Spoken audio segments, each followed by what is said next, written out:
Let me call you sweetheart, I'm in love with you. What does the nanny do? Okay, so we're done. Goodbye. You. Shut it off. Do not twist my words. Do not make me a victim, sweetie. Just look at the mountain. That's what you saw that day.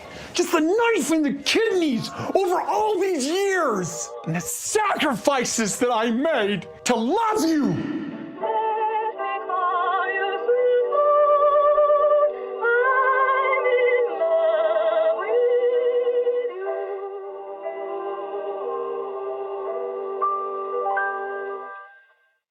I'm going to let you in on a little secret. Robyn's secret. Season 6, Episode 6. A tale as old as time, song as old as rhyme. Robyn's secret episode. It's Robyn's secret, everyone. The episode you've all been waiting for, where we get a lovely speech from Robyn in the family room at church. We're about to get a lesson in internalized misogyny. Ooh, absolutely. Ordinarily, we don't talk about the previously on or whatevers because it's just summarizing shit we've already talked too much about. But in this episode, I thought it was worth pointing out because there's new footage that we haven't seen before, which is interview style, where the adults talk about needing to figure out their new relationships again now that they're at the Brown family cul-de-sac. They're teeing up that now that they're in the homes, they're in this new transitionary period.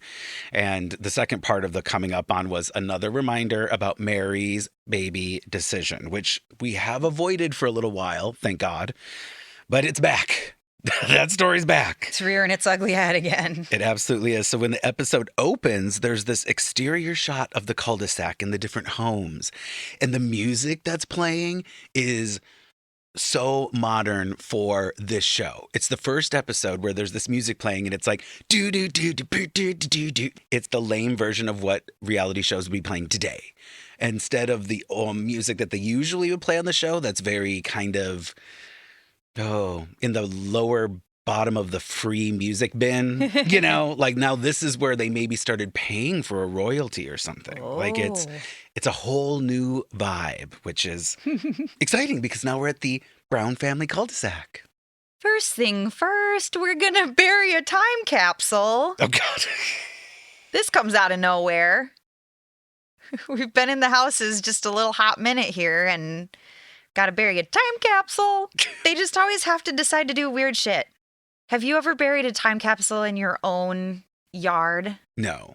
I feel like this is something that you do in like elementary school Yes. or other instances that have to do with like an entire city burying something or like what? Why are we doing this? Yeah, it did come out of nowhere. We're going to be burying a time capsule. And it's like, okay, cool. Yeah. You couldn't even fucking finish your family mission statement yet, and now you're going to bury a time capsule? Okay. It totally makes sense. We go to the adults on the couch, and I think that they're trying to tie this in because they start referencing what it felt like living in the separate homes again. And Janelle references feeling like a single mom in the rentals, and Robyn makes a weird comment, though. That is something new.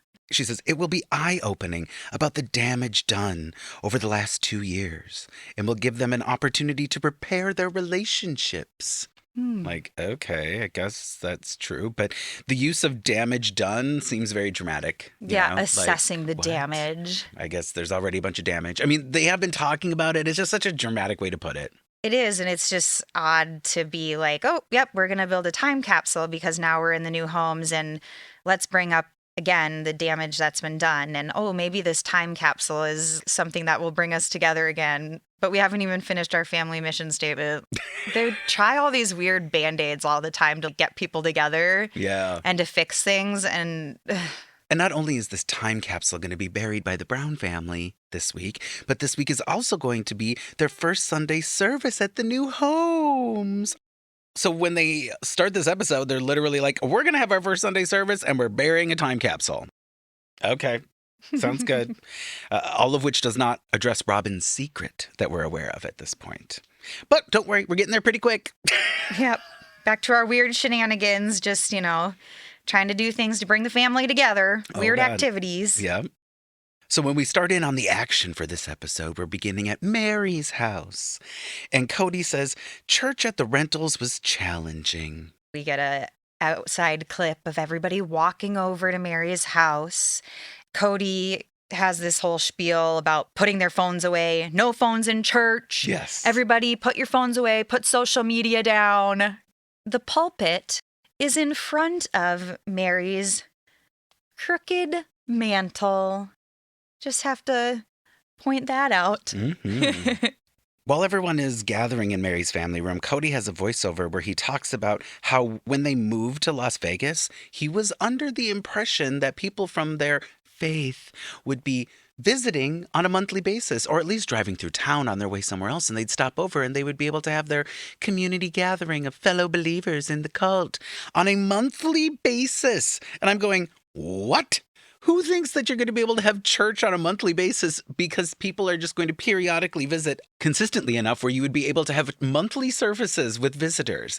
It's like, did you ever do anything about that? Like, did you ever call anyone other than the weird people you had on the show that we met? Yeah, he thought that they would have some sort of community. Did you put something out on Facebook? Please come to the church at my home once a month. Like, I don't know what he was assuming here, but he assumed wrong. Yes. And he talks about the Hebrews losing their culture and compares them to the Bible and how he's worried that the family is losing their culture because they've been away from it for so long. And when you're away from your community, you do start to lose the belief system. Of course, he has to compare his family to the Hebrews and the Bible. And Oh, yeah. yeah. No reference to Joseph Smith or Hiram Smith or whoever the hell the other one was that we were supposed to talk about during that episode. He just picks and chooses weird parts of the Bible to compare his family to. Those cool guys from the Old Testament, is Kody says. Right? They show him starting this church service, standing in front of Meri's fireplace with the crooked mantle. And they interrupt with a couch moment where he's talking about how he needs to be more exciting because the kids are bored. Church is boring for children in general. And so, whatever. Then they go back to Meri's family room and Christine is talking about something. And I felt like we were going to get something, but we really didn't. They just showed her talking for like a sentence about the Bible being we get nothing. important or something. And then it fades out. And then there's more voiceover where Kody says, I asked Robyn to give a lesson about chastity and about sexual purity. And it's like, so why didn't you just show us like 3 seconds of Christine? It was so weird. I guess it was to demonstrate that all the wives get up and talk in front of the family. Well, we get voiceover of Christine saying that Kody asks each of the wives to participate in church at different points and come and speak their truths about things. So they show Christine standing up there and talking about, I think she's talking about technology and unplugging from technology because she's holding a cord. Oh, okay. And so she's talking about unplugging, I think, because Kody starts out all this by saying, like, put your phones away, no phones in church, blah, blah, blah. But then that's kind of all we get. And I'm just assuming that that's what her spiel was about because they don't let us in on it. Right. And then here come the big guns. We're bringing in Robyn to talk about chastity. The big guns. Yep. I'm going to talk about the biggest mistake of my life, and I'm actually pretty nervous about it. Oh, Robyn and the biggest mistake of her life and her nerves. Oh, I can understand how she would be so nervous to talk about this. She's falsely tearing up, doing her fake look that she does. Yep, the fake tears. There's several fake tears in this episode for sure. And so then we show Robyn standing in front of Meri's crooked fireplace mantle, wearing her Sunday school teacher best outfit. Ooh, girl. This outfit. A black sweater over another black shirt, potentially. I did see like, I don't know, above her boobies, like just below her neck. So I thought that was a bit much. And then an ankle-length purple and yellow flower skirt. Yeah, hydrangeas. Oh, hydrangeas. Yes. I loathe hydrangeas. Oh. Yes. She's holding something in her hands as she starts her lecture. It's hard to tell what it is because she's cupping it in front of her as if she's about to give an offering to the entire family. Oh, but she does offer something to someone. In this moment, looking at her in her hydrangea skirt getup and the floor length or ankle length skirt and the black top that's layered, I'm just reminded and need to remind you all that when we first met Robyn, she was wearing Aeropostale. She was wearing literal clothes for teenagers, trying to look super young, super hip, super young and hot, and just in with the know, in with the young people. And then we've also seen her wearing like a white nighty negligee tank top over long sleeves. And obviously, when you go to church, you dress nicer, but then you look around the room and literally nobody else is dressed up. Yeah, everyone else. Kody is. Kody is. Yeah. But none of the kids are dressed nice. A lot of the other adults aren't dressed nice. So she is like playing pretend right now. Like she's standing up there in this outfit that she probably had to borrow from Meri. Like it's just so bizarre. And we're seeing her play roles, you know, like she wanted to be young and hot and hip, and she was literally wearing like Aeropostale, which is like preteen teen clothing at the time of this. And now she's trying to teach purity, so she's got to dress this way. It's like she's just so, she's something else. She's something. We went from the juniors to the senior section, as in the senior citizen section. Seriously. Pretty quick. For Robyn's sermon, she's going to tell us 2 stories of girls and what happened to them and what they did with their purity. And she wants us to know that these are true stories. True Now, stories. what's funny is after we get through these people's stories, these 2, made up women, just these 2, oh, no, just kidding, these very real women and their very real stories. What's funny is that one of their stories, we get some details and we get some heartbreak and we get some forgiveness and eventually triumph. And the other person, we get 1 sentence. So these stories, it's interesting how she teases it up about the 2 stories. When you think about narrative and storytelling, you would usually think that means you're going to go on 2 journeys. We really only go on 1 journey and then literally hear like a sentence. And we find out it's the same person. Right. And yes, these are real stories. These are true stories. About 2 girls. Yeah. Sure. Consider the source. It is Robyn. So, of course, it's not all true. But some of it must be true. But most of it is not. She starts off by talking about how your purity is a great gift that you get to give away. And setting up the tale, talking about purity and holding in her hands what we finally get a little bit of a glimpse of. A silver locket, a silver heart locket that's about the size of a palm. Yeah, it's pretty big. It's pretty large. For a locket. Robyn starts off her tale as old as time by telling us she was very chaste as a teenager. But then things changed. Yes, she was kind of a good girl, a good child. Purity has to do with your mind and your heart. It's a prize valued above all jewels, she tells everyone in the family room. It's so valuable, more valuable than the biggest diamond in the world, your purity. But her body had urges. She felt like she was missing out on something by not indulging in her temptations with a boy. And her physical wants. And needs and longings. Oh. Her moist caramel was just twitching.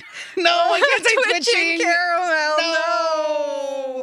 Oh, God. Oh, gosh. That's wrong. I'm Yes. sorry, everyone. That's wrong. Robyn's senior year and into college, she started to question her faith. And she is just realizing her parents have issues and their marriage isn't perfect and they're in plural marriage. And she's questioning the fact that she's holding out on her physical wants. Why? Why am I doing this? And along with those unearthings in her life, she also realized that her parents aren't God.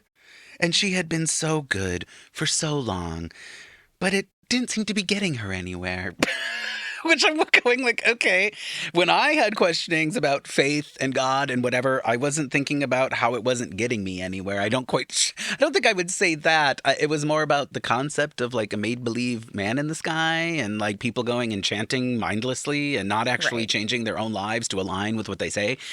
I was questioning things like that, not like, it's not really getting me anywhere. It's not getting me what I want out of life. So why am I doing this? That's a very self-centered way of looking at it, as opposed to I'm questioning this because I'm curious about life. It's a very me centered way of thinking about it. Like, well, God's not answering my prayers, so why do I pray to him, mommy? Like, very Robyn coded for sure. And Robyn tells them, each of you has a gift. And it's your purity. It's a special gift to give your husband or wife. And then she switches back into the two-girl story. One girl, there was a boy who asked her for her purity. Her purity. He begged and begged for it. And so she gave it away. And then this is where she throws the locket onto the floor. And it clatters to the carpet. And it makes a clink noise, and it must have been it hitting itself, because I was like, did it hit the coffee table? It's like, no, it looks like it's just on the ground. It's on carpet, on the carpet. So why did it make a dinging noise? It must have gone open, close, just like her legs when she lost her purity.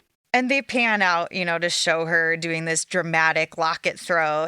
And the kids are literally all sitting there with their arms crossed, looking down, not even watching her. Yeah. And you can tell how awkward they feel. And she's just putting on this one-woman show. It's so true. So after she says she gave it away and she throws the locket onto the ground. Actually, she just kind of like dropped it. It sounded like a throw because of the noise it made. And then she says, she gave away her purity. Like, way to emphasize the purity going away. He didn't respect it, and he threw it on the ground. He threw it on the ground. And she says that, like, after she throws the locket. Yeah, it's almost like a afterthought. Like, oh, shit, that's right. He threw it on the ground, not me. Yeah. What am I doing? It's like she had a bit planned. Like, I'm going to throw the locket on the ground and be all dramatic. And then she threw it and realized, oh, shit, I was going to say he's the one that threw it away. Like, crap. She gives us a little insight into her past on the couch. She says that she was 19 when she was getting rebellious, and she decided to move to Montana, and that at this time she was really questioning her beliefs. She says that she lowered her standards at this time in her life, and she started dating this kid. He was her first kiss. And there was only one thing that he wanted. Dun, dun, dun. And so I got pregnant, she says, as if all of a sudden we're hop, skipping, and jumping 10 steps and she doesn't finish the story. And then I got pregnant. Yes, there was only one thing he wanted. 10-second pause for her to look around and look up and make it seem like, are the tears going to come? Are the tears going to come? The tears ain't coming. The tears ain't coming. And then she goes, so I got pregnant. And it's like, just the weirdest. God, yeah. What is going on here? And of course, these couch moments where Robyn's talking about this, it's only her and Kody on the couch, and they're very close. He's staring at her. At other times, he's staring through her. At other times, he's got his arm around her. It's very consoling and very like, I'm here for you, Robyn. Like, I'm just here to support you through this story. Yeah. And we find out she got pregnant based on this kiss, this first kiss situation. Yes, the first kiss, and then bam, she's pregnant. So obviously, we are talking here about Dayton's father. I just have to say, this poor guy gets like his name dragged through the mud so many times. And I just can't imagine talking about my child's father that way. Because regardless of, like, let's say you get knocked up before you fall in love with your partner, there's something that happens when you scramble your DNA with somebody that you have to have some sort of respect for them in some sort of way at some point. But what if you only kissed him once and then you were pregnant? I don't know. I mean, that's what we're finding out here. And so that's why my mind is so blown. You know, the Virgin Robyn over here, the Virgin Meri, giving her gift away, yet not wanting to fully confess what the gift is. Mm-hmm. She can't say that she had sex with him. She's got to give a 10-second pause, and then she was pregnant. And this is my whole issue with when people say, oh, I gave my virginity away or I gave my purity away, like it's some sort of commodity or transactional thing happening, and that you're less of a person afterwards because you gave them a piece of yourself. Like your self-worth is based on this one thing, and it's implying a decrease in your value after the action. Yeah. And I just cringe so hard when I hear her talk shit about her kid's dad, because it doesn't seem like there's any merit behind these claims. And here she is again, dragging this guy, telling this story about how, oh, poor woe is me. He begged and begged and begged me, and so I gave my purity to him, and now I'm this victim.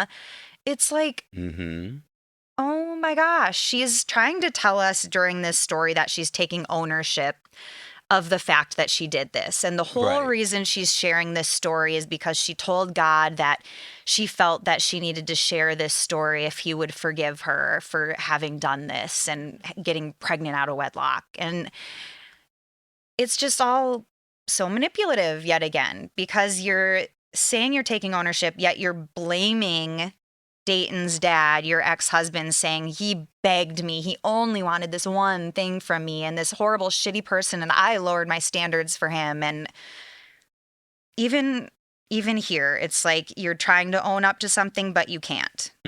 So we cut back to her speaking to the kids again after we find out that she got pregante after a kiss. And she tells the kids that she has spent her whole life, this girl in this story, has spent her whole life trying to get this back, trying to get her purity back. And she couldn't, and she's still sad about it. And then they cut to a couch moment where we hear from McKelty, and McKelty says that the way that Robyn told this story of losing her purity was actually really pretty. And I'm like, I'm not so sure I'd call it pretty. All right. And I was distracted because Leon is on the couch with McKelty, and Leon is wearing a wife-beater looking white tank top under a jean vest, and those arms are exposed. I saw shoulder. I saw arm flap. Farmer's tan. I saw farmer's tan. I saw teenage skin acne. And I'm like, wow, Leon dressed like a sex addict during this episode? Interesting choice. Interesting choice. Interesting to say the least. I'm not so sure that that outfit meets Kody's purity requirements. It's an odd choice. McKelty says that this story really, really made me not want to do anything ever. Like, they're just, it's also juvenile. Made me not want to do anything ever. So Robyn continues with her sermon.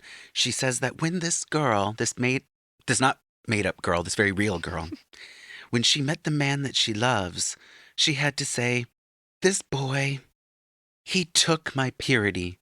He stole it. And it was supposed to be yours. And I gave it to someone else. I'm so sorry. So this theme of stealing something, taking something, it's something to give away. It's this commodity bit. It's like she's not a whole person now.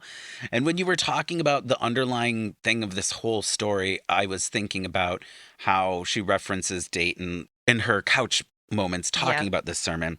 And there's 2 other children she had with this man.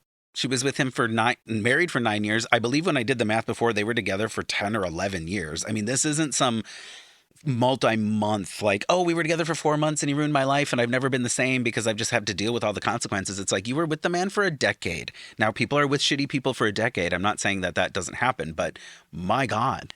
I don't even know. The math is not mathing on any of this. No, it's not. And that's why I go to the okay, at some point you cared about this guy. Why are you doing this? I have exes that I can still respect, and I can look back at that point in my life and be like, that person served a purpose in my life at that time, and I can still respect that person even though we're not together today. Like, not every relationship that doesn't work out is a failure. Like, they all help you grow. They help you become who you are today.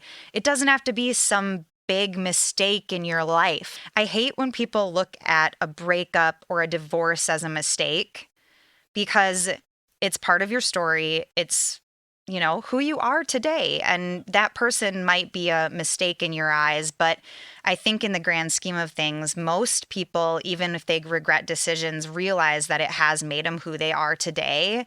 And every single time that her relationship comes up and her ex-husband, it's just like he just gets dragged and dragged and dragged. And it's just like she pretends she's taking ownership, but she's not. She's blaming him for everything. She literally says here that she had given her purity away to someone else who kind of stole it from her.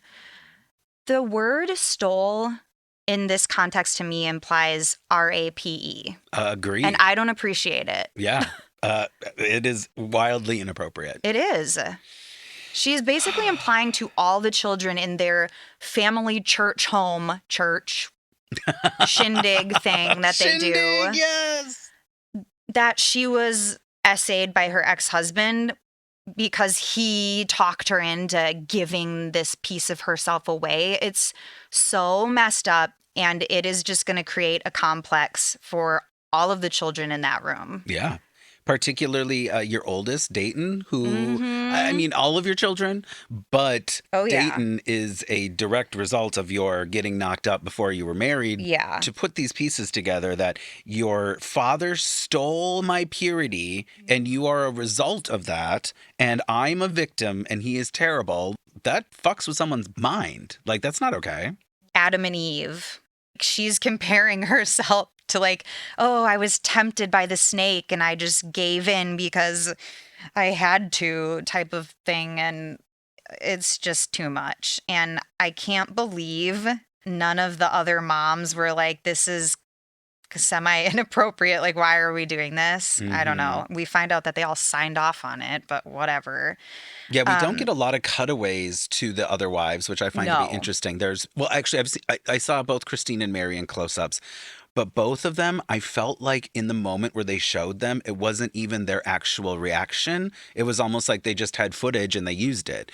And they weren't reacting in a dramatic way, but there's a moment where Robyn says something, ooh, and they show Christine looking down as if, oh, I can't believe it. And I'm like, I don't even think that probably happened like that. I think you just had the footage and you put it that way because otherwise you would show us more. It's like Christine and Meri are there and they're listening.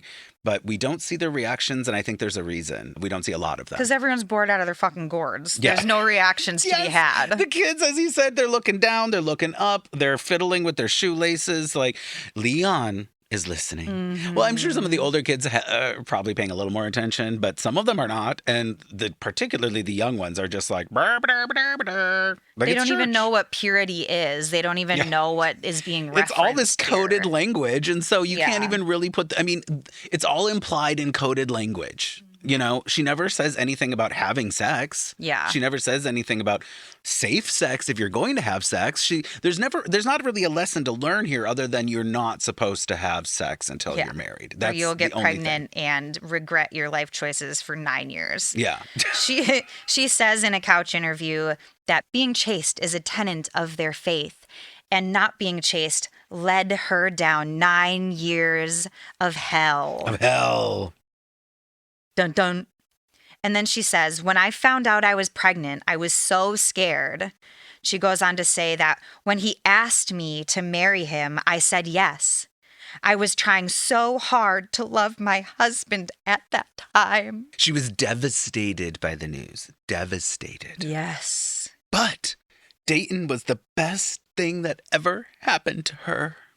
And they're showing pictures of Dayton as a baby across the screen at this time. And I hearken back to, how can you talk shit about your child's dad like this? How can you bring your child up into a situation like this? You're literally putting pictures of your mistake across the screen and like spelling it out for us that this was your biggest mistake of your life. But, oh, well, it turned out okay because it was Dayton. But you still were part of the biggest mistake of my life. Yeah, yeah. It's so fucked up. What a self-esteem booster.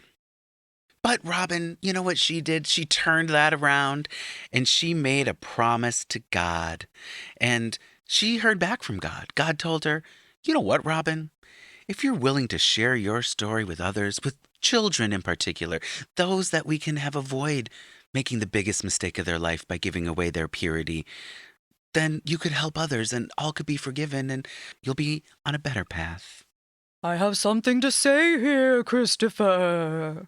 I never told her to share her story. In fact, I told her not to share her stupid goddamn story, and that bitch just never listens to me. She pretends she listens, but has she ever really listened? I don't think so. Oh, thanks for visiting us, God. Thank you. Thank you for Wow. that tidbit. Holy Moses. Well, the truth. The truth. You are in church right now, and that was the word according to God. Holy Moses. Wow.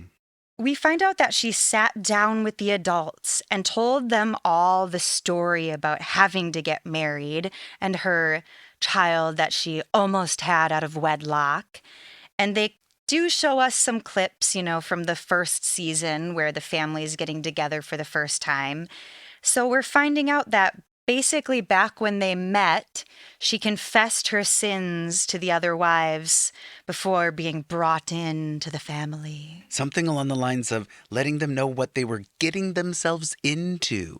Now, when I hear getting yourself into, I think more about her crazy out of control debt that they're going to have to pay off. Mm-hmm. I think about how they're going to have to work to support her fucking lazy ass. I don't think that getting themselves into was welcoming 3 wonderful children into their family. It was taking care of this adult moron who is like, I gave away my purity. My children are not mistakes. It was just a big mistake. Like, oh my God, woman. There's always this positioning with her where it's never what it really is. It's never what it really is. Yeah. And Kody buys it hook, line, and sinker. Well, it was all a setup, right? It was all her setting up her side of the story from the get-go, like the woe is me character, the pick me girl, like, oh yeah, this is my sad sob story, like feel bad for me. And now my favorite part of Robyn's purity sermon, the story of the second girl. The second girl saved her purity and was able to give it to the man she loves. Pause. Turns to Kody. This is yours. Literally hands the locket to Kody as if it is a precious pearl, the biggest diamond in the world. Well, it is her purity, worth more than any jewel on the planet. And she says, this is my gift to you, my purity. The ultimate gift, and it's yours. And it's yours. And I'm going, so the second story is that this girl who's real but made up gave her purity to her husband.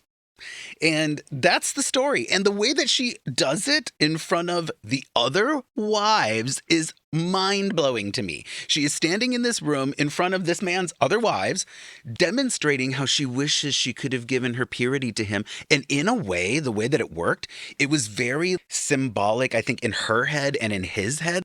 They were living a moment of her being like, in an alternate universe, actually, after God, reinstated my purity, now I'm giving it to you symbolically in front of all of your children and your wives. Gross. It's gross. It is so creepy. I wanted to vomit. Yeah. It was disgusting. Well, they should have prefaced this second part of the story with what Kody says next in his interview, because Kody says that he wanted her to share the story because you can be atoned by God and get your purity back. Yes. And he feels like Robyn has atoned for this and had received her purity back and was actually able to give it to Kody. Okay, you guys are nuts. Yeah, that would have made more sense to put in before Robyn's second story of the true lie girl, because without it, even with it, it's disturbing, but without it, it's even more disturbing. Yeah. It's just like, are you reenacting you guys fucking for the first time, but with God's permission? Like, oh, it's just bizarre. They're pretending like, and this is just so gross to me, but I'm so sorry. This is what I imagine in my mind. I imagine them together for their first time, kneeling on the ground and praying to God, please reinstate Robyn's virginity for this holy matrimonial act that we are about to perform together. And like, I imagine them doing some weird sort of like thing like that to get her purity back so she can just give it to the one true love of her life that she was supposed to give it to. Yeah. Them's the vibes here. 100. I'm not liking it. Part of that prayer was, God, I've got your tool here. and I'm ready to spread my seed. I mean, your seed.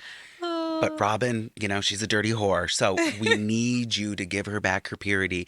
And yeah, and then they did light as a feather, stiff as a board.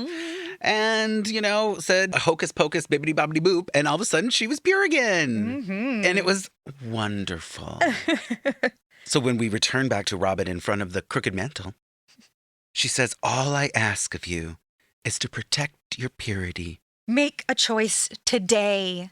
Make the choice today to protect your purity. Oh. It's all so manipulative, pushing children, like, make the promise today to stay chaste. Like, it's a manipulation tactic in religions to put choices like this, like, on children and say, oh, you make this choice, you make this promise to God today, not to break it. It is a manipulation tactic because then if the child goes and, does this thing, then they're going to feel guilty. Oh, remember that day that we sat in our family church and you made that promise to God that day and you broke it? Yeah. Like, well, it's weird because there's the flip side of a coin here. Mm-hmm. People generally don't want their children that aren't adults having sex.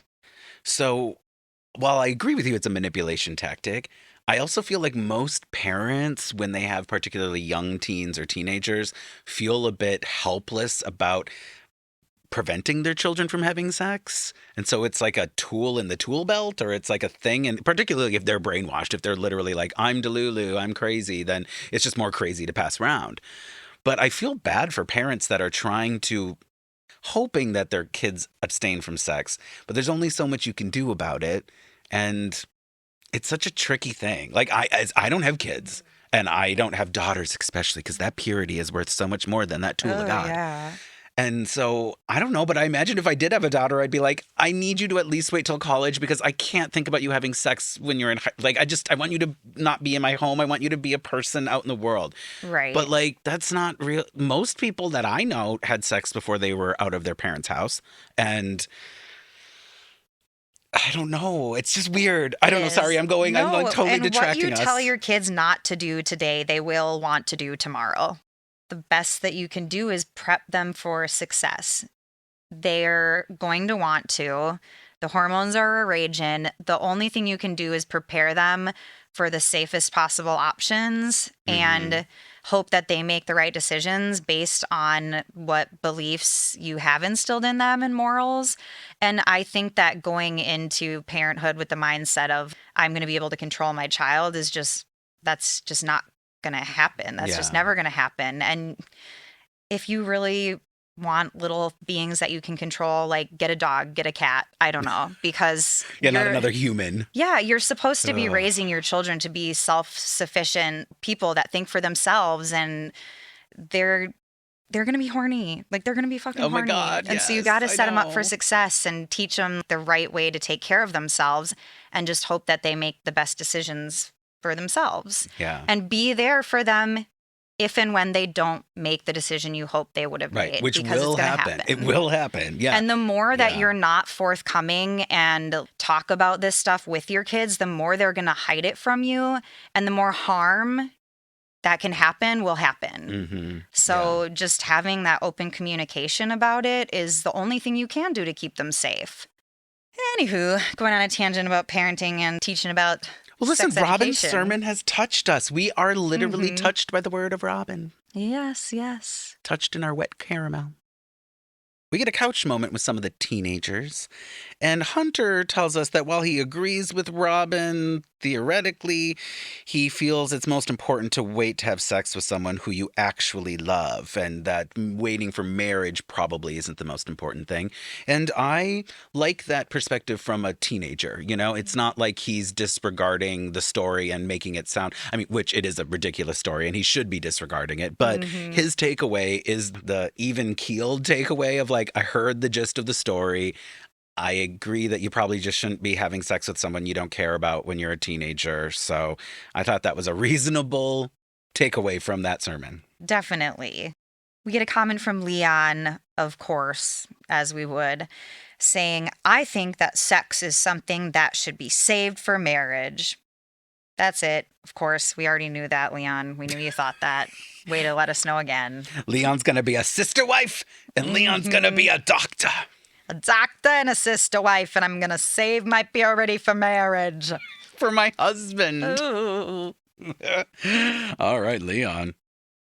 And now we cut to a potluck, honey. A potluck. Breakfast potluck after church. That kind of activity where everyone gathers after the Sermon of the Lord? sermon of the Lord. The Lord spoke through Robyn, and now we're going to eat through our mouth holes. The family prophet, Kody Brown, hath a spoken. Now let's go and have a feast. Yes. So they transition to Christine's, which we aren't told, but then later I put the pieces together. That's fine. Remember, they were giving us all those bottom thirds the last few episodes, Yes. knocking us over the head. But now that we're at the Brown family cul-de-sac and we're all settled after half a month, maybe, which we figure out later, potentially, now we just should know where we are. So I thought we were still at Meri's. Maybe we were, but I don't think so, unless this was actually 2 different days and they spliced it together, those motherfuckers. But apparently we might be at Christine's now, and there's a bunch of food set at the island, and everyone's gathering to get their potluck, which might be another meal on a different day. I didn't really pay attention to their clothes, so I don't know. Not quite sure. Yeah. Yeah.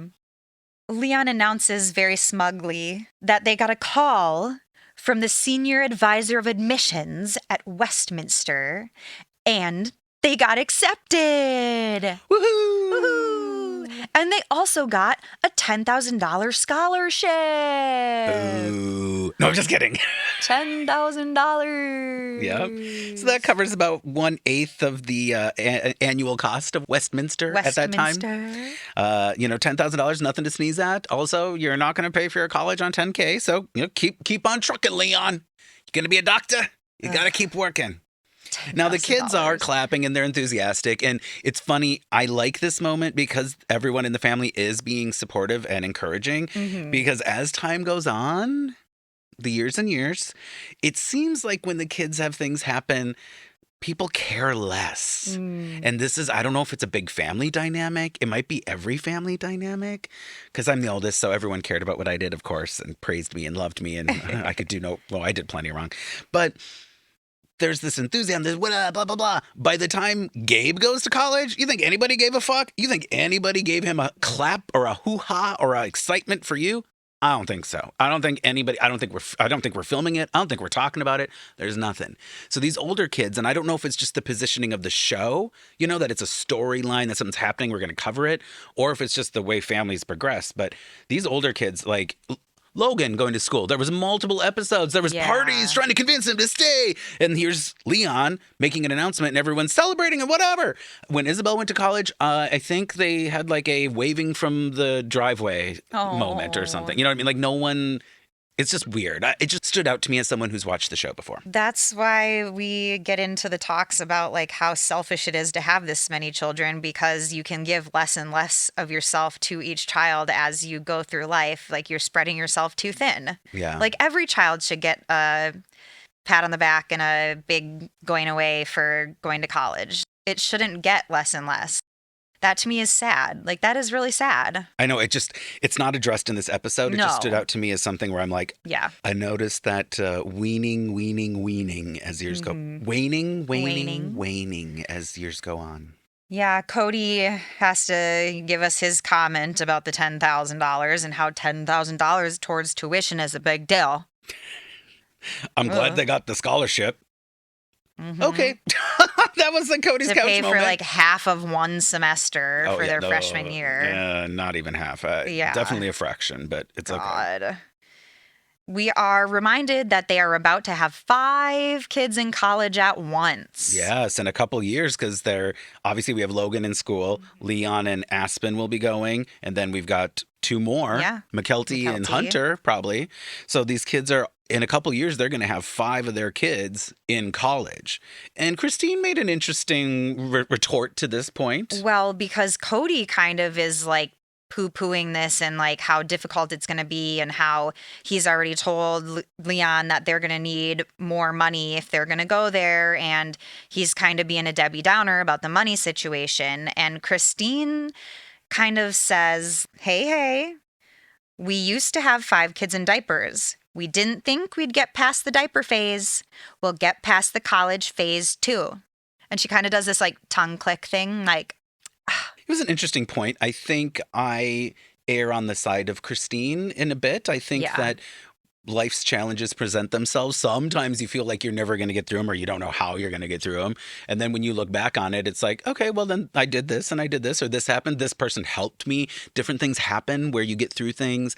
And you know, it's kind of a big one talking about 5 kids in college. This is where I think she might be a little delulu, because it's like 5 kids in college is a huge financial obligation. It's not necessarily buying diapers, but a young family buying diapers for 5 kids, that must have seemed insurmountable, or like, we're never going to be able to get through this, you know?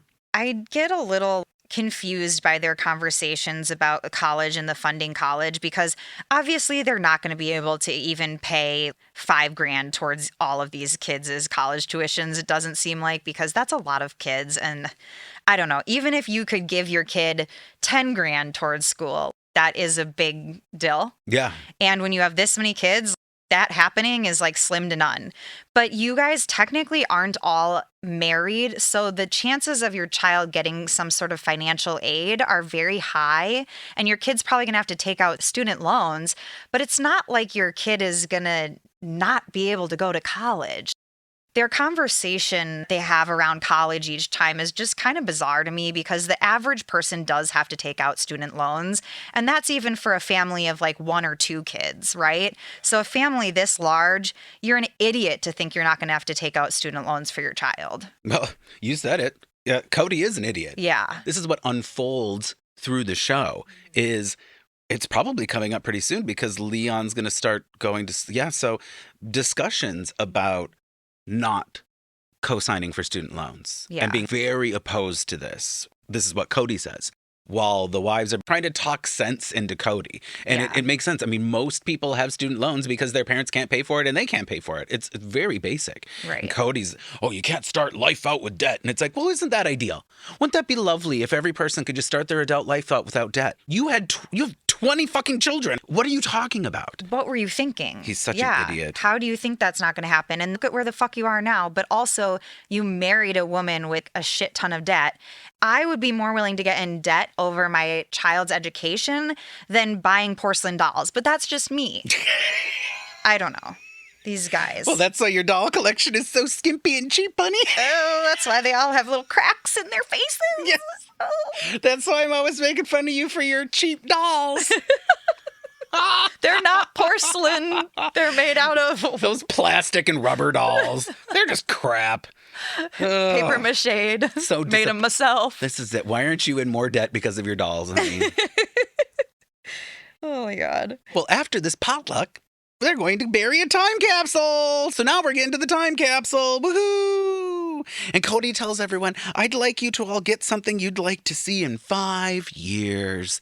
And I'm going, so he's making this announcement, and it almost seems like, other than maybe the adults, and I don't even know if all the adults knew, nobody knows this is happening. Okay, so we're doing a time capsule. So cool. All the kids are going to scurry through their homes and find things they want to put in this time capsule. But before we even get to the lovely things that the children and parents pick to put in said time capsule, we hear a little bit from Robyn again about how she's so happy that she'll be able to put something into the ground that will be there in 5 years, and that they will be there in 5 years, and she'll be in the same home in 5 years for the first time ever. She's going to be in a home. We have to get that little tidbit in. Well, of course. I mean, Robyn's ever more the victim. And now she might have overcome her victimhood. And now she's going to be in a home for 5 years. Cut to, when we hear the date, I'm going, we should actually look up and see when they leave these homes. Not to give too much away to people, our listeners at home who haven't seen the show. But are they there in 5 years? I don't know. We'll Is that red cooler of a time capsule still buried there? Oh, that red cooler. I was going to say it was Igloo, but then I thought, no, it's probably not. It's probably some knockoff. But, you know, we do get to the cooler. We do get there. Christine does tell us that she wishes they would have had their family mission statement ready to go into the time capsule. And I was LOLing. I thought, oh my God, I hope I'm not annoying.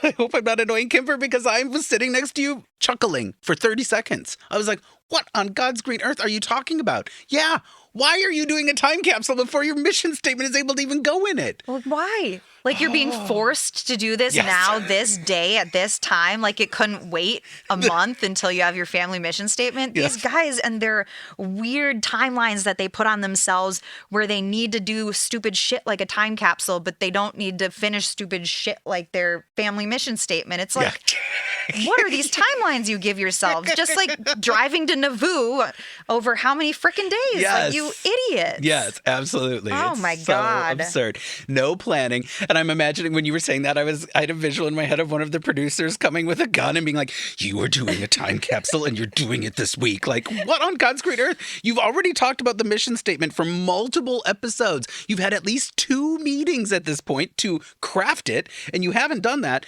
But let's make sure we get our time capsule put into a cooler and buried in the backyard. Like, what the fuck? In like the middle of January or February, mind you, because they've been in the homes for like roughly a month at this point. Right. So why are you doing it right now anyway? Yeah, it's very important. It's very important it gets in the ground. Well, hot off of Christine's comment about the time capsule and their missing mission statement, they cut to the couch for a fabulous precious pearl where Leon says that a family mission statement is stupid because they're not a business, they're a family. Which I love because it's just more Debbie Downer vibes from Leon. Yeah. We get plenty of that. Well, Thank you, McKelty's Leon. kind of chiding Leon, like, why do you think this is so stupid? Yeah. And well, then Leon has to say, well, because we're a family, not a business. Like, yeah. oh my God, get off your fucking high horse yet again, Leon, trying to seem like the smartest one in the goddamn room. Okay. Leon Buzzkill Brown. Hit us with Leon that the Buzzkill. wisdom. Leon's gonna be a doctor. Oh. So then we cut to everyone following Kody, carrying his red plastic cooler to the backyard. And it's one of those red coolers that has a white top and the white handle. And it looks like you're bringing it to the beach or the boat or wherever you bring a cooler. Camping, blah, blah, blah. I have to mention that Hunter decides to put one of his wrestling medals in the time capsule, which I thought was cute. That is cute. And something that's not so cute, Meri puts in a My Sister Wife's Closet necklace. Yes! And I didn't catch the other things, but those were the 2 that drew my attention. That's So, funny. If the wrestling medal was made out of plastic, it was probably still more valuable than My Sister Wife's Closet Probably. jewelry. Not today, though, because I'd pay money for that jewelry. I know, right? So the family has followed Kody to the backyard, and he starts digging a hole with a pickaxe, like he's burying one of their dead animals. Drake, poor Drake, that was the name of the dog we couldn't remember the other day. Drake. And so Cody's back there digging with a pickaxe, but during this time, some of the kids have left because turns out they didn't want to stand around and watch their dad digging a hole. And he points out, well, my boys aren't here to help me dig this hole. No one wants to help with this. It's like, yeah, nobody cares. And then they show Hunter and Peyton, I think, both on their phones, laying on couches.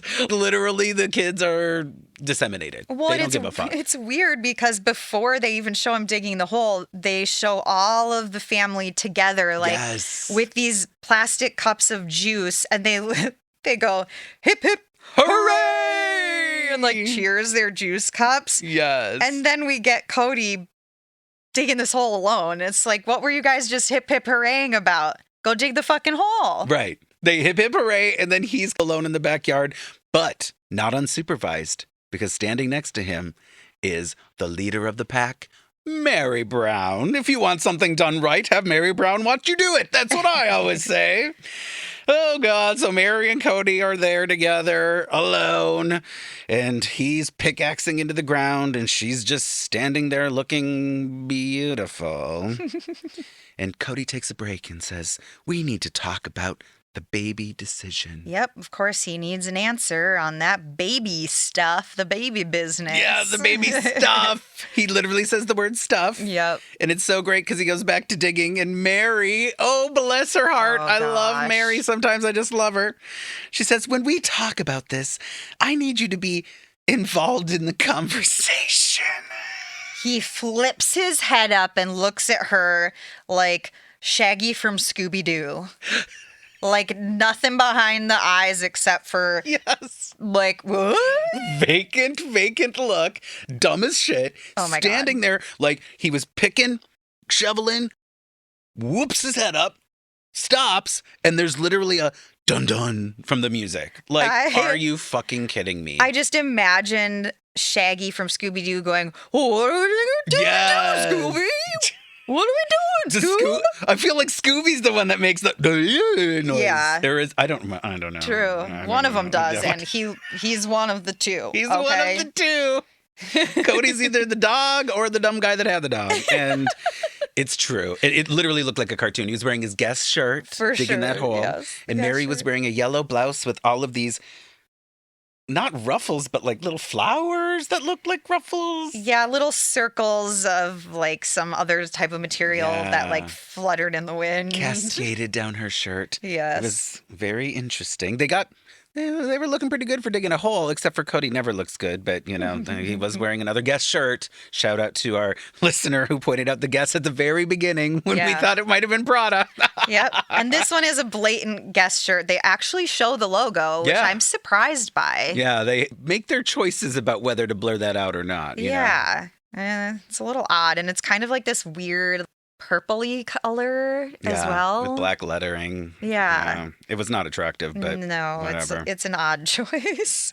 And then, of course, Meri has to rehash all the crap we've already lived through, watching them him and haw about this baby decision. It's like, God, I don't want to hear about this anymore. I'm so over it. Oh, yeah. She has to let us know how emotional it's been trying to decide if they want to go through with all of the medical stuff to have a baby. Yawn. Who cares? Yeah. And then all of a sudden, everybody is surrounding Meri and Kody again back at the big hole he's dug for their time capsule. Oh. And what day are we going to open this time capsule on? No sooner than Civil Rights Day 2018. Which Meri is reading from a piece of paper taped to the outside of the cooler.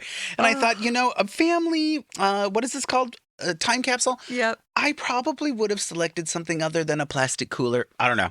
Hey, it works. Maybe it works. I don't think we'll ever know. I don't think it fully seals. I feel like you're going to open that up in 5 years and there's going to be bugs and weird shit in there with it.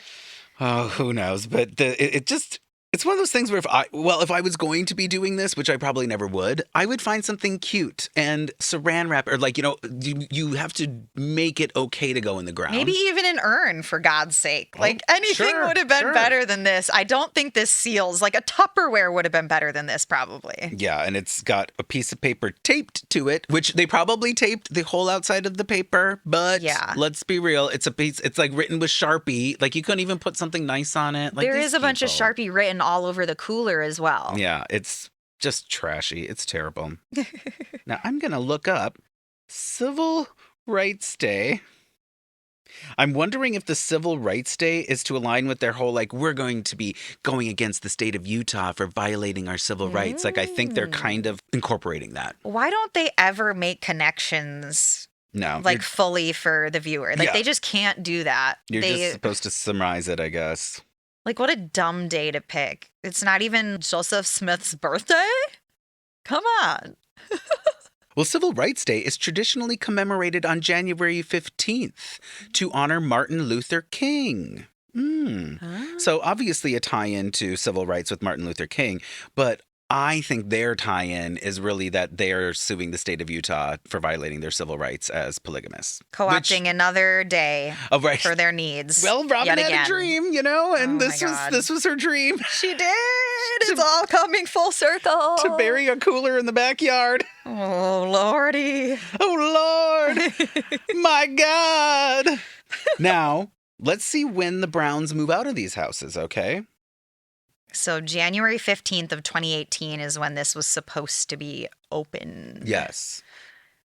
So they've been in the homes about half a month, yeah.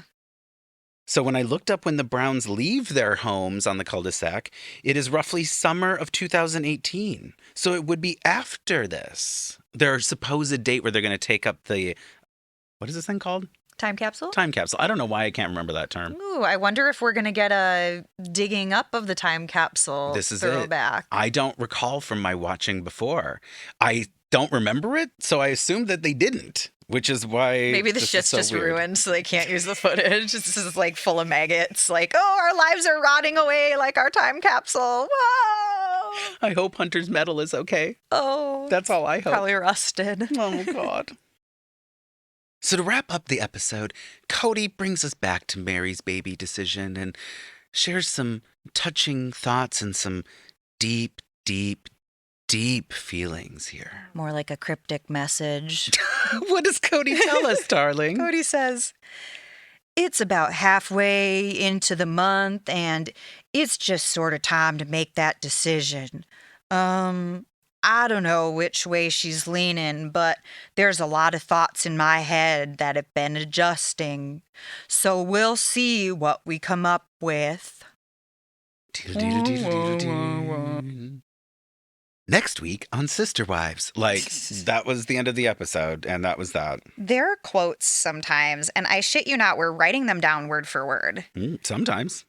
Are just so frickin' weird and nonsensical. And my guess is that he's talking about how they said when they moved into the homes that this was when the decision was going to be made. And he's been so dead set on having a deadline.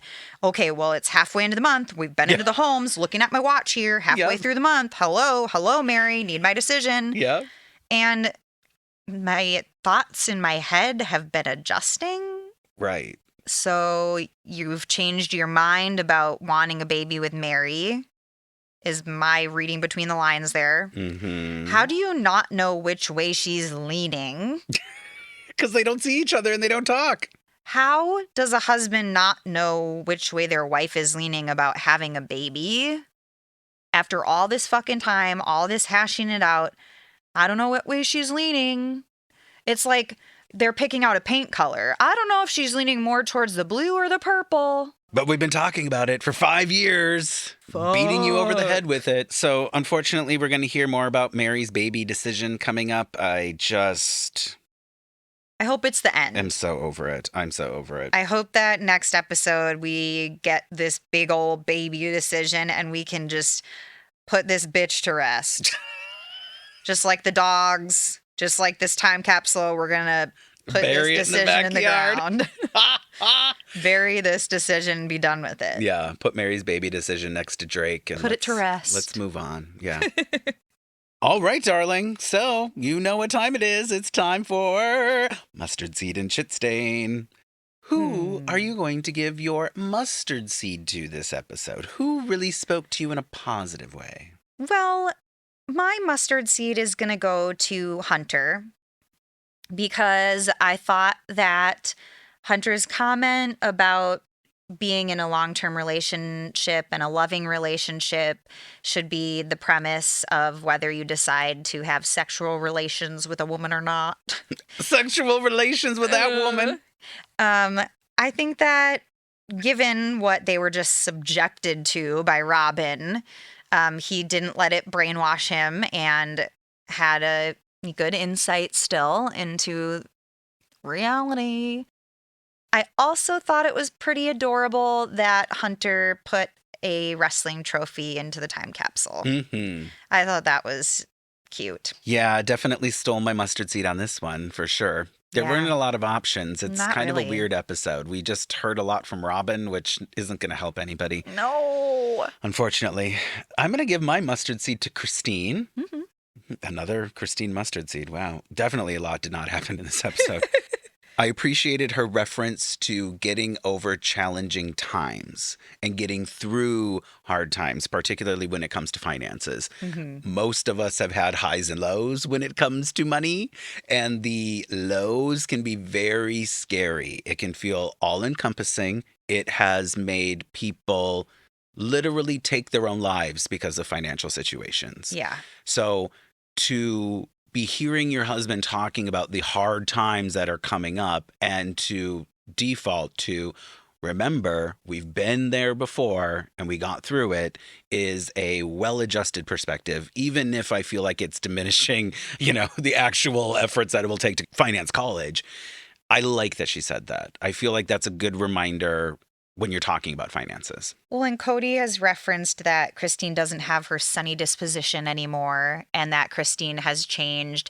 But then you see moments like this where Christine is being like the levity in the situation and trying to be the one with the sunny disposition. Like, look, we have these struggles, but there's a bright side to all of it and we'll make it out, to the other side. And I think he just doesn't appreciate her anymore. Because he doesn't recognize that she still does have this sunny disposition when it comes to trying to move the family forward. And I think that he just doesn't see it anymore. I think he's just not appreciating her anymore. So he's missing moments like this where she is sunny disposition Christine. Sure, yeah. And now the ones that should be pretty easy for us, shit stain. And honey, ladies first always on this podcast. We respect women on this podcast. So your shit stain. Gosh. Well, it's pretty obvious that each of us is going to pick, one or the other here as per usual. Mm-hmm. And it's the leaderboard has these two on it. It's just a matter of which one you want to lay it out for. Oh my God. Well, Obviously, I think given that you were born with a vagina and that you probably gave away your purity in a disgusting manner, I think that you probably identify with Robyn's story. So maybe you should pick Robyn. Of course it's Robyn for me. Mm-hmm. Of course. And mostly just because of the internalized misogyny here and the fact that she thinks her self-worth is dependent on her virginity and that her children's worth is dependent on their virginity and that they're going to be less of a person and less to give away to a spouse if they do this horrible thing that she did. And she's dragging her husband as per usual. And she drags her son into it this time and how he was a mistake. And thank God she ended up loving him because he's ended up being one of the best things in my life, but he was still a mistake. Everything about her just pissed me off in this episode. And I could go on and on and on about the virginity talk and the giving up your virginity, the losing your purity, and how disgusting that language is when it comes to talking about women that way. I'll just leave it at that because I think that people know where we stand on that topic and I don't want to proselytize to people or get on my soapbox about it. Mm-hmm. This was 2013 when this aired. This way of thinking is still so pervasive and just diminishing women's value is still so pervasive in our country that it just pisses me off to watch this. And that's all I'll say. Yeah, and all of the coded language that speaks to the misogyny in our culture, not even being part of this cult, where they can talk about this in an episode and not really even say what happened. Yeah. They don't say that Robyn had sex and she got pregnant. And they don't actually use the language of what happened. It's all this metaphoric, purity and blah, blah, blah. And it's gross. And it's gross that I followed it. We all knew what it was about. We all knew what it was about. And, hey, in case we didn't make this clear enough, the story is about her. Both stories are about her. What the fuck was that? Both of these made up real stories from made up real girls. That didn't even flow. Yeah, I know. It was... She's Robyn. such an idiot. Yeah, well... The throwing and the clanking of the locket on the ground, on the carpet. It made that much noise on carpet, bitch. Yes, so good. Get out of town. Biggest mistake of all, Robyn, when you threw it on the ground, you didn't say, and then I threw it on the ground. Lonely Island style. Oh, God. Missed opportunity. Missed opportunity. So my shit stain this week has to go to Kody Brown, of course, Robyn's partner in crime. His belief in Robyn's story, that he's obviously super into the idea of her having to be reborn as a pure woman before he could use his tool on her. And then sitting there next to her during the sermon and receiving her gift. And he was very somber during the entire thing. It's like he was looking at her, looking at the ground, looking at her. Some of the other wives, if they were giving a sermon, I would suspect that he would interrupt with his own little 2 cents about what it should be or what it means. Or let me tell you what she said. Let me summarize it for you. Instead, it was Robyn's sermon. So he sat there very respectfully, even though it was the one sermon that probably should have been interrupted. You share your shame, darling, and you share your mistakes, and I'm going to sit here and share in your shame with you, and I'm here for you. It gave me really weird vibes. Mm-hmm. Yeah. Yeah. Proud of the shame sharing for sure. Almost feels forced and like he's forcing her hand because she should be ashamed of this. And thank God she's done the work so that she could give me her purity again. It's got gross vibes. And then, of course, the talk about financing for college. He's just always looking on the dark side, making things harder for people than they need to be, and then holding them to these standards that are not even necessary and hard and challenging. And, of course, trying to dig a hole in the backyard by himself and looking ridiculous. And the whole ending about Meri's baby decision and how he already probably thinks she shouldn't do it, which they're avoiding saying. They're both avoiding saying for this storyline, I guess. I don't really know. But he's alluding to the fact that he's having, what does he say? His thoughts are adjusting. So, who knows what the fuck that means. And that it's been half a month since they moved in. So obviously it's time to have that conversation. You've gone back and forth on this for 5 years and now it's half a month in. We got to make that decision. Fuck Kody. The whole thing's gross and Kody gets my shit stain. Are they setting Leon up for another meltdown, breakdown, disappointment by not Probably. just being honest and saying you cannot afford to go to this school? A $10,000 scholarship isn't going to get you jack shit. You need to look at other schools. Only time will tell, darling. Ugh. Our Keep Sweet moment this week comes to us from a comment on Spotify from Megs Over Easy, which I love. Megs cute. Over Easy. And Megs Over Easy said on our second episode of season 6, 4 Lives of Kody's Wives. Meri being too busy masturbating while talking to strangers online made me cackle out loud. Also, the other wives don't watch Christine's kids? What about their dad? He can't help out either? Trash. Agreed. So it's supposed to be the other wives' responsibilities to watch Christine's kids while she's doing things? What about their fucking father? Hello? Amazing point, Megs. Megs, amazing point. Because we didn't actually say that. We talked about the other wives watching the kids, and it's like, what about their fucking dad? Hello? True. Great point. And we are glad that you got a cackle out of Meri masturbating while talking to strangers online. Because rumor has it that that's very true. Rumor has it. Ooh. Rumor has it. Ooh.